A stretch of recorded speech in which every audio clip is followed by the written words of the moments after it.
चलिए शुरू करते हैं नेक्स्ट क्वेश्चन के लिए। हम बात इसके पहले हमने डिस्कस किया इंट्रोडक्शन टू कंस्ट्रक्शन और देखा कि किस तरह से परपेंडिकुलर बाइसेक्टर ड्रॉ होगा और साथ में एंगल बाइसेक्टर भी किस तरह से ड्रॉ करते हैं।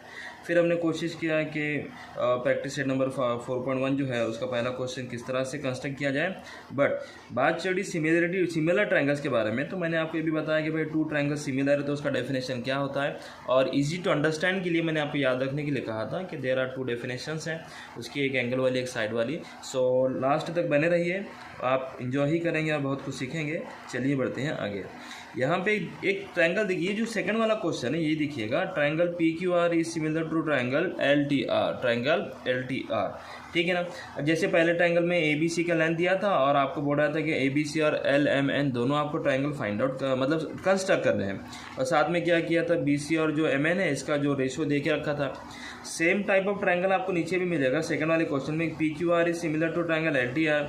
यहाँ पे भी ना एक ही ट्रायंगल की जो ट्रायंगल पी क्यू आर है उसके लेंथ ऑफ साइड दे के रखा है, और जो सेकंड वाला बोलता है कि आपको फर्स्ट पी क्यू आर और एल टी आर दोनों कंस्ट्रक्ट करने हैं। Now the question is that कि सर ठीक है हम पहले वाले के हिसाब से दूसरा भी कर लेंगे, अच्छी बात है कर लीजिएगा, लेकिन यहाँ पे ना आपको एक बेनिफिट मिलेगा कौन से वाला।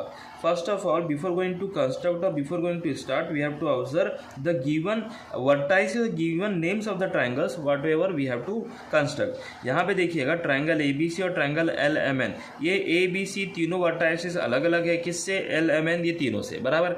बट ये जो सेकेंड वाला क्वेश्चन है ना, कौन से वाला, पी क्यू आर और एल टी आर, ये दोनों में दोनों ट्रायंगल्स अलग अलग है, लेकिन जो आर वर्टेक्स है, वर्टेक्स आर ये क्या है इसके अंदर कॉमन है। ऐसे केस में हमारे पास दूसरा एक बेनिफिट होता है कि हम बहुत ज़्यादा एक्सप्लेनेशन वगैरह में ना जाएं और किस तरह से करें, तो उसका भी हम यहाँ पे देख लेंगे, आप समझने की कोशिश कीजिएगा। यहाँ पे और एक चीज़ एक्सप्लेन कर दूँ कि जो क्वेश्चन नंबर फर्स्ट है, फर्स्ट और जो क्वेश्चन नंबर कौन सा भैया, थर्ड वाला, ये दोनों सेम नेचर के क्वेश्चन है लेकिन डिटेल्स वगैरह अलग है। क्वेश्चन नंबर फर्स्ट में तीनों साइड दिया हुआ है, क्वेश्चन नंबर थर्ड में साइड एंगल साइड दिया हुआ है, ठीक है। उस समय मैं उसके बारे में भी डिस्कस करूंगा आपसे। चलिए बढ़ते हैं क्वेश्चन नंबर सेकंड के लिए कि हाउ टू कंस्ट्रक्ट। तो यहाँ पे पहले तो आप ये देखो कि भाई आपको क्या बोल रहा है कि हमने आपको ट्रायंगल पी क्यू आर और एल टी आर सिमिलर तो दिया है, but P Q, P R, Q R, all these are the length of three sides किसके हैं, ट्रायंगल पी क्यू आर के बारे में। तो हम सबसे पहले क्या करेंगे ना, यहाँ पे एज बिफोर हमने जो किया था, ठीक है। तो यहाँ पे देखिएगा आप कि हम क्या करेंगे इसको, कि आपके पास ट्रायंगल पी क्यू आर है, पी क्यू, क्यू आर और जो ये है पी आर, इसका लेंथ ऑफ साइड गिवन है। एज बिफोर मैं जैसे पहले आपके से कहा था, एक काम करते हैं हम इजी टू अंडरस्टैंड के लिए पी क्यू आर वाला जो है एक ट्रायंगल ड्रॉ कर लेंगे। लेकिन यहाँ पे एक बात ध्यान से सुनो, यहाँ पे जो वर्टेक्स आर है, वर्टेक्स आर ये क्या है, कॉमन वर्टेक्स है। तो एक काम हमेशा कीजिएगा, जो कॉमन वर्टेक्स होगा आप उसको लेफ्ट हैंड साइड का जो कॉर्नर वहाँ पे लेना। अभी पी आर हो गया तो क्यू किधर आ जाएगा, इधर आ जाएगा। मैं ये पहले भी ले सकता था बट मैंने व्हीलिंग जानबूझ कर लिया है ताकि आपको समझाने की कोशिश करूँ, ठीक है। यहाँ पे देखिए अभी पी क्यू कितना है आपके पास, ये पी आर हो गया, पी आर कितना आपके पास 4.8 हो गया। देन पी क्यू कितना है आपके पास 4.2 है, एंड क्यू आर कितना दिया है यहाँ पे 5.4 दिया हुआ है। आप अच्छे से समझिएगा, और सिर्फ समझना नहीं है, आपको मेरे साथ भी करना है कंस्ट्रक्शन। ऑलरेडी मैंने पहले भी कहा था आपसे इसके पहले लेक्चर में कि जब भी कंस्ट्रक्शन के लिए मेरे साथ बैठो वीडियोस देखते हुए, तो आप ज्योमेट्री बॉक्स साथ में रखना है, ठीक है भाई। देखो बेस कितना दिया 5.4। अभी अपन क्या करेंगे, यहाँ पर एक स्केल लिया, पेंसिल लिया, 0 से स्टार्ट करना, मैंने आपसे पहले भी कहा था। फिर आपने 0 से स्टार्ट किया और ये 5.4 तक तो आ गया, ठीक है। यहाँ पे 5.4 हो गया। यहाँ पे थोड़ा सा इस तरह से हाईलाइट करो ताकि, और थोड़ा स्ट्रेस लगाओ ताकि आपको समझ में आ जाए 5.4 हमारा हो गया।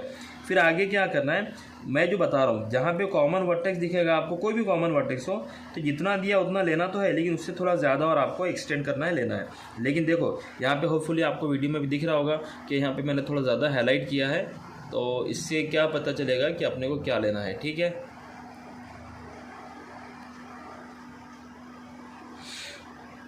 देखिएगा तो ये क्या हो गया आपका, यहाँ पे ये क्यू, ये आर हो गया और आपका ये क्या हो गया, क्यू हो गया, ठीक है। ये आपका आर हो गया और ये आपका क्या हो गया, क्यू हो गया। और अब इसके बाद क्या करेंगे अपने, ये पी आर है कितना है 4.8, पहले मैं इसको यहाँ पे लिख लेता हूँ, ये कितना था 5.4 सेंटीमीटर। अब देखो आर पी आर कितना दिया हुआ है आपके पास, कितना है भाई 4.8।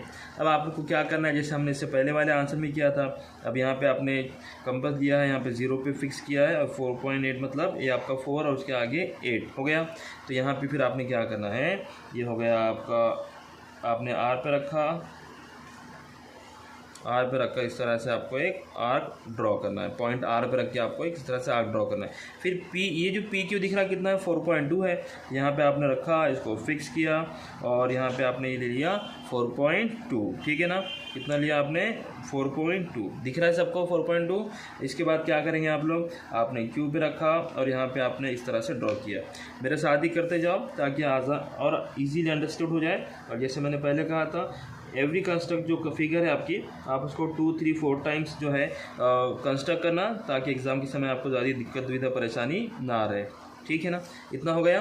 अभी आपका पॉइंट ऑफ इंटरसेक्शन कौन सा है, पॉइंट पी हो गया। ये कितना बनाया 4.8, ये कितना बनाया 4.2। बट मैंने क्या कहा, यूनिट लिखना कंपलसरी होता है ताकि समझ में आ जाए कि आप क्या बोलना चाह रहे हैं। कभी कभी गलती से छूट सकता है, दैट इज़ अदर थिंग, लेकिन थोड़ा ध्यान से काम करें तो ऐसा नहीं होगा, ठीक है। फिर आपको क्या करना है ना, नीचे की साइड में जो लाइन लिया आपने, यहाँ पर एक एक्यूट एंगल लेना है इस तरह से, ठीक है, साथ में ले लें, अच्छा रहेगा। अब यहाँ पे देखो, ये इंपॉर्टेंट है भाई, पी क्यू किसका पार्ट है, ट्रायंगल पी क्यू आर का। एल टी किसका पार्ट है, ट्रायंगल एल टी आर का। अब पी क्यू कितना बड़ा है 3, एल टी कितना बड़ा है 4, तो एल टी के लिए है जो, वो तो ग्रेटर नंबर एल टी के साथ जा रहा हो ना, तो हम क्या करेंगे, यहाँ पे आर्क ड्रॉ करेंगे। क्या करेंगे, आर्क, और कितने करेंगे 4, कितने करेंगे 4, ठीक है ना।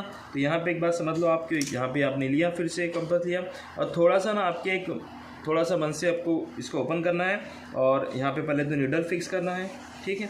नीडल आपको ये जो पॉइंट आ रहा है वहाँ पे फिक्स किया। देखो भाई, यहाँ पे पहला आर्क लिया, एज इट इज़ ये डिस्टेंस जितना लिया पहले इसमें, दूसरे इसमें भी उतना ही रहेगा डिस्टेंस आपको चेंज नहीं करना है, इसका थोड़ा ध्यान रखें, ठीक है। अब यहाँ पे फिर सेकंड वाला लेंगे हम। टोटल कितने आर्क लेना है बेटे अपने को, 4 आर्क्स, ठीक है। यहाँ पे आपका ये हो गया, ये सेकंड वाला आर्क हो गया।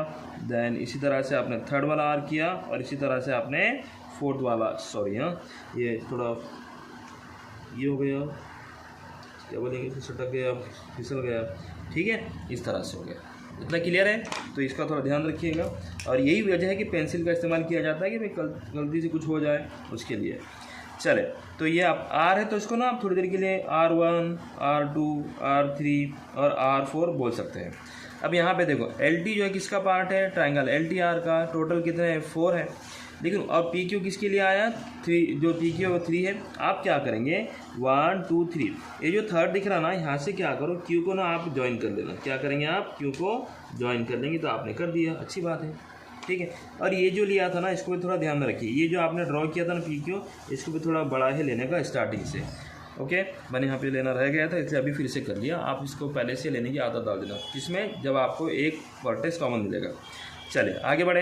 अब अपने को क्या करना है, एक लाइन ड्रॉ करनी है which will be parallel to this one. यहाँ से R4 से एक लाइन ड्रॉ करनी है, क्लियर। और यहाँ पे जहाँ ये तो आपका R आ गया, यहाँ पे आपका जो रहेगा L वगैरह LT जो रहेगा वहाँ पे आपका देख लेना क्या रहेगा, ठीक। तो यहाँ से आपने करना क्या है, थोड़ा ध्यान दे रहा हूँ। अब यहाँ पे आपको अच्छे से देखो और मेरे साथ ही करना है। यहाँ पे आपको फिक्स करना है नीडल किस पर, R3 पर, क्योंकि हमको R3 की वजह से R4 पर जाना पड़ेगा। फिर आपको क्या करना है, थोड़ा सा आर्क इस तरह से ओपन करना है और यहाँ पे ना एक आर्क लेना है, इस तरह से आर्क लेना है, ठीक है। मैं थोड़ा इसको ये कर लेता हूँ बैलेंस, थोड़ा रुकिएगा प्लीज़, सॉरी फॉर इनकन्वीनियंस।